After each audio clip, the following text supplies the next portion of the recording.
today that my administration will focus on ending the absolutely horrific practice of human trafficking, and I am prepared to bring the full force and weight of our government to the federal and at the federal level and the other highest levels, whatever we can do in order to solve this horrific problem, getting worse, and it's happening in the United States, in addition to the rest of the world, but it's happening in the United States, which is terrible.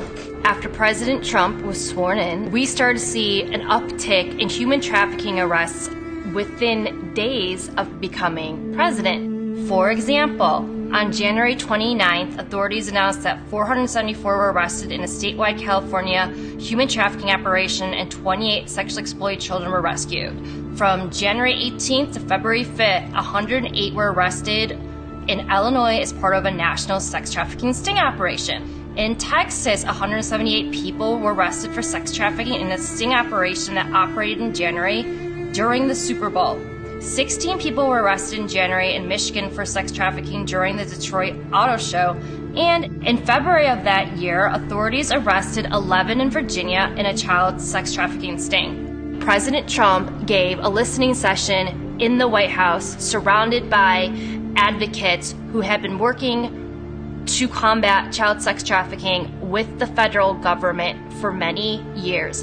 And President Trump looked into the camera and said, over the past 4 weeks, we have been working with the government harder than ever before to end the scourge of human trafficking. Dedicated men and women across the federal government have focused on this for some time. As you know, a lot of you have been dealing with the federal government, and it's been much more focused over the last 4 weeks, I can tell you that. There has never been an administration that has done this much, signed this many bills into law to combat human trafficking, or allocated this much money to help the victims. Now, here's some things that President Trump's administration has done to combat human trafficking that rarely gets covered by the mainstream media, that all of you can go on whitehouse.gov and look up. President Trump has signed 9 bills into law addressing human trafficking. President Trump has awarded over $35 million in grants that goes to victims of human trafficking. Now, President Trump issued an executive order in 2017 that seized the assets of people involved in human rights abuses, and has also passed executive orders that would seize money from abusers and allocate that money to the victims. The mainstream media has not been fair to Jeff Sessions at all. What they failed to report is that it was his Department of Justice that was behind many of the sting operations to combat child sex trafficking, and he made it very clear in many speeches that ending human trafficking was an absolute priority for his Department of Justice. In 2017, after Jeff Sessions addressed law enforcement in a training session to combat human trafficking, we started to see not only more pedophile and child sex trafficking arrests, we started to see more high-profile arrests. We saw Mayor de Blasio's staffer and CNN guest Jacob Schwartz arrested in May of 2017 for possession of 3,000 images of child porn, including the rape of a 6-month-old baby. We saw former Oklahoma State Senator Ralph Shorty charged with sex trafficking and the production of child porn. Unfortunately, we also saw many people arrested for pedophilia, child porn, and/or child sex trafficking that were involved in law enforcement. For example, former Los Angeles County Sheriff's Department psychologist Michael Dane Ward, Palm Beach County Sheriff's Deputy Adam W. Godby, facing child pornography charges after more than 30 images and videos were found on his cell phone and laptop at his home. New York Sheriff's Deputy Peter Farnham was arrested on child porn that year in July. A former Secret Service agent, Lee Robert Moore, was sentenced to 20 years in prison in 2017 for sending sexually explicit messages to minors while on duty at the White House. Authorities charged California's former Deputy Attorney General Raymond Joseph Liddy with possession of child porn in July of that year. In 2018, what we started to see is we saw more high-profile arrests of sexual predators, pedophiles, and child sex traffickers. We saw the arrest of Harvey Weinstein. We saw Kevin Spacey. We saw the arrest of all the elites involved in the NXIVM child sex trafficking cult.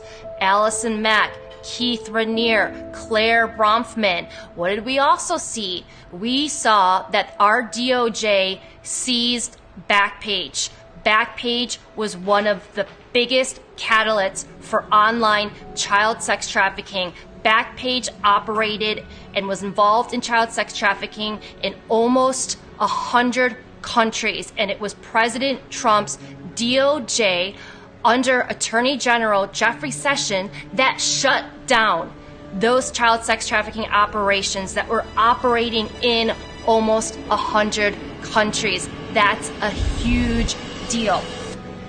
So in 2019, we started to see some much bigger fish go down. Of course, that was the year that Jeffrey Epstein was arrested. And then this year, 2020, we saw the arrest of Ghislaine Maxwell. Furthermore, President Trump announced during the COVID lockdown with General Milley that the United States military was conducting many operations to combat drug trafficking and human trafficking. President Trump specifically talked about a secret military operation commanded by General Milley, who is the highest ranking U.S. military official, that led to the rescue of a girl who dealt with the most horrific abuse that anyone could deal with, next to death, according to President Trump. There are the activities of human trafficking, and especially with respect to women, and as you know, proportionally it's mostly women, and it's a horrible thing. It's a horrible thing, and there's never been a time like it, and it's because of the internet, and this is all over the world. But for the most part, they're coming through, in this country, they're coming through the southern border, but we're hitting them very hard. They have tremendous illegal trafficking in women and children, also, but mostly in women, and it's illegal, and it's horrible, and it's disgraceful, and I've seen things that are an absolute disgrace, and we're trying to knock them out, and we're knocking them hard. President Trump has been working behind the scenes with other foreign leaders globally to shut down human trafficking forever.